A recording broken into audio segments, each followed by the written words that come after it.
Bienvenue sur notre chaîne, l'espace où nous décryptons les bouleversements géopolitiques, économiques et technologiques qui redessinent notre avenir. Aujourd'hui, nous vous plongeons au cœur d'un séisme stratégique qui pourrait redéfinir le monde numérique. Posez-vous ces 3 questions. Et si Google n'était plus le maître incontesté de la tech? Que se passe-t-il quand un géant comme Huawei défie son empire? À quoi ressemble un monde où plusieurs écosystèmes numériques coexistent? Adieu Google. Bienvenue dans l'ère Huawei. Une nouvelle page de l'histoire technologique s'écrit sous nos yeux. Huawei, le titan chinois des télécommunications, s'attaque au monopole de Google avec une audace et une stratégie qui forcent l'admiration. Ce n'est pas seulement une bataille de smartphones ou d'applications, c'est un bras de fer pour le contrôle de l'avenir numérique mondial. Comment Huawei est-il passé d'un outsider sanctionné à un acteur incontournable? Pourquoi Google commence-t-il à vaciller? Et surtout, qu'est-ce que cela signifie pour vous, utilisateurs, entreprises ou développeurs?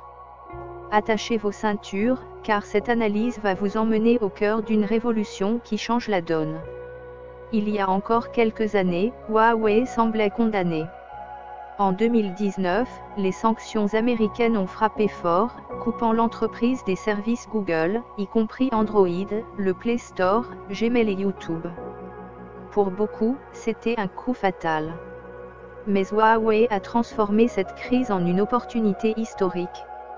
Loin de s'effondrer, la firme chinoise a misé sur l'indépendance technologique, bâtissant un écosystème complet qui rivalise aujourd'hui avec les géants de la Silicon Valley.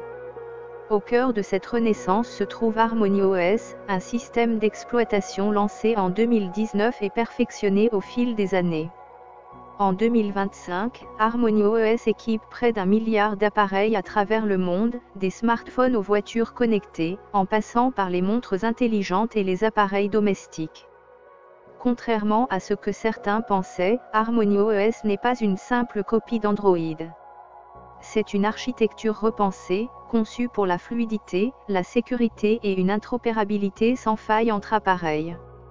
En Chine, où Google est quasi inexistant, HarmonyOS détient 25% du marché mobile, surpassant souvent iOS et les versions non Google d'Android.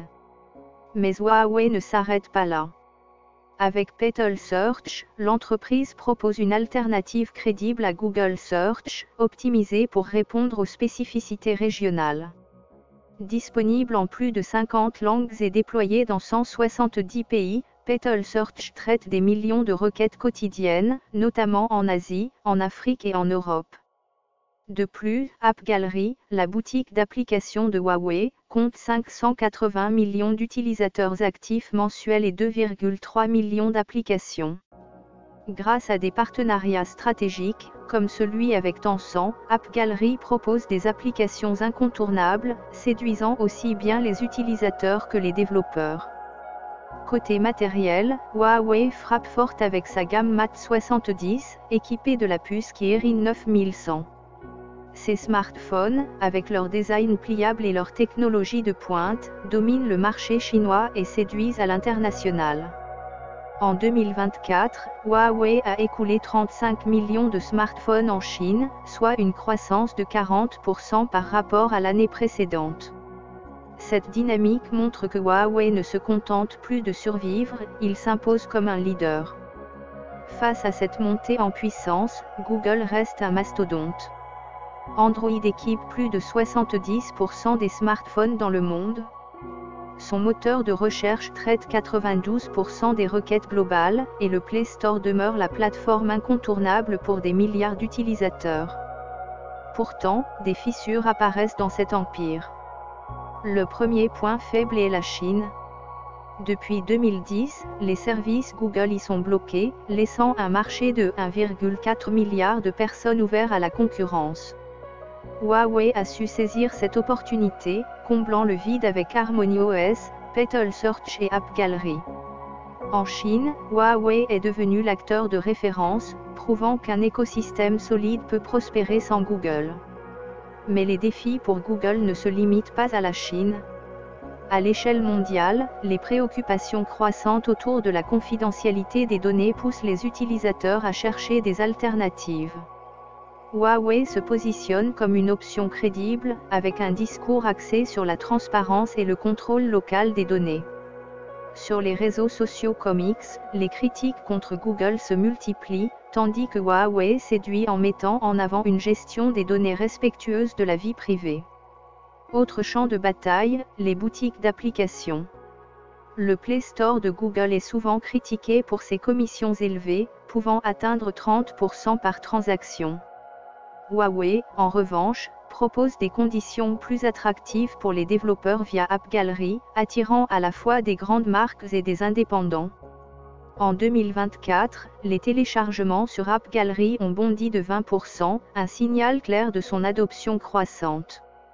Sur le plan matériel, Google peine également à s'imposer. Ses smartphones Pixel, bien que performants, ne représentent que 2% du marché mondial. Huawei, avec sa série Mate 70 Pro, combine haute technologie, designs innovants et prix compétitifs, surpassant ses rivaux en Chine et gagnant du terrain ailleurs. En matière d'intelligence artificielle, Google impressionne avec Gemini, une IA intégrée à ses services, mais Huawei n'est pas en reste. Son assistant Celia, avec ses capacités de traduction en temps réel et sa compréhension contextuelle en plus de 100 langues, gagne du terrain, notamment sur les marchés multilingues. Cette rivalité n'est pas seulement technologique, elle oppose deux visions du numérique. D'un côté, Google, avec un écosystème colossal mais fragmenté. Android 15 est puissant, mais sa dépendance à la publicité et ses commissions élevées suscitent des critiques. Le Play Store propose 3,5 millions d'applications, mais ses politiques strictes rebutent certains développeurs. Les produits comme les Pixel ou Nez sont performants, mais leur intégration reste limitée. De l'autre côté, Huawei mise sur une synergie totale. HarmonyOS 5 connecte smartphones, voitures, montres et autres appareils en un écosystème fluide, optimisé pour des applications locales comme WeChat ou Petal Search. Huawei Cloud, avec 1,4 million de développeurs, se conforme aux réglementations locales, notamment le RGPD, et attire les entreprises en Asie. App Gallery séduit par ses conditions avantageuses, et Celia offre une IA contextuelle et multilingue. En Chine, Huawei a déjà pris l'avantage. Les appareils sous HarmonyOS surpassent le nombre combiné de téléphones sous iOS et Android non Google. Huawei Cloud a généré 10 milliards de dollars en 2024, soit un tiers du chiffre d'affaires de Google Cloud, mais avec une croissance plus rapide. Sur les réseaux sociaux chinois comme Weibo, Huawei est célébré comme un champion national. À l'international, cependant, Google conserve une avance. Gmail, Maps, YouTube, ces services sont ancrés dans le quotidien occidental. Petal Search, bien que présent dans 170 pays, reste loin derrière Google Search. App Gallery manque encore de certaines applications phares comme Spotify, même si des accords sont en cours. Pour vous, consommateurs, cette rivalité est une aubaine, elle signifie plus de choix. Si vous êtes ancré dans l'écosystème Google, passer à Huawei peut sembler complexe, notamment en raison de l'absence des services Google sur ses appareils hors Chine. Cela implique d'utiliser des alternatives ou des solutions de contournement pour des applications comme Gmail ou YouTube. Mais pour ceux qui cherchent une alternative, Huawei a beaucoup à offrir. HarmonyOS est fluide et sécurisé. Les smartphones comme le Mate 70 Pro, avec leurs écrans pliables et leur charge ultra rapide, rivalisent avec les meilleurs à des prix souvent plus abordables. Si la confidentialité des données est une priorité, Huawei propose une expérience plus localisée et respectueuse de la vie privée. Pour les entreprises, Huawei Cloud attire grâce à sa conformité aux lois locales, notamment en Asie. Les développeurs, eux, apprécient les conditions avantageuses d'App Gallery face aux politiques strictes du Play Store. Derrière cette rivalité, une tendance plus profonde émerge, le monde numérique devient moins centré sur la Silicon Valley. Huawei prouve qu'il est possible d'innover et de réussir sans suivre les codes imposés par les géants américains. ce virage force Google à accélérer. L'avenir. Huawei vise 1 milliard d'appareils sous Harmony OS d'ici 2026 et développe Petal Search avec une IA avancée pour rivaliser avec le Knowledge Graph de Google.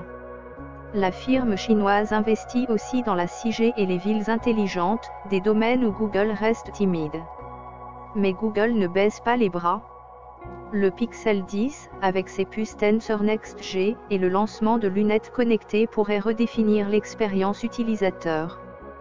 De plus, des réglementations comme l'obligation de sidéloadine dans l'UE pourraient rééquilibrer la compétition. Le facteur géopolitique reste crucial. Les tensions sino-américaines pourraient freiner Huawei sur certains marchés, mais un assouplissement des sanctions changerait la donne. Une chose est sûre, la domination unique de Google s'effrite. Des acteurs comme Xiaomi, Samsung ou Apple entrent dans la course aux écosystèmes. Désormais, plusieurs modèles cohabitent, et c'est à vous de choisir celui qui vous ressemble. Huawei contre Google, c'est bien plus qu'une bataille technologique. C'est une lutte pour l'âme du numérique, entre un modèle centré sur la Silicon Valley et un autre, plus diversifié, qui émerge à l'Est. Cette rivalité redessine les équilibres mondiaux et ouvre des perspectives inédites pour les utilisateurs, les entreprises et les développeurs. Alors, êtes-vous prêt à explorer ce nouveau monde? Dites-le nous en commentaire, abonnez-vous pour ne rien manquer, et partagez cette vidéo pour rejoindre la discussion. Merci de nous avoir suivis, et à très bientôt pour décrypter les prochaines révolutions.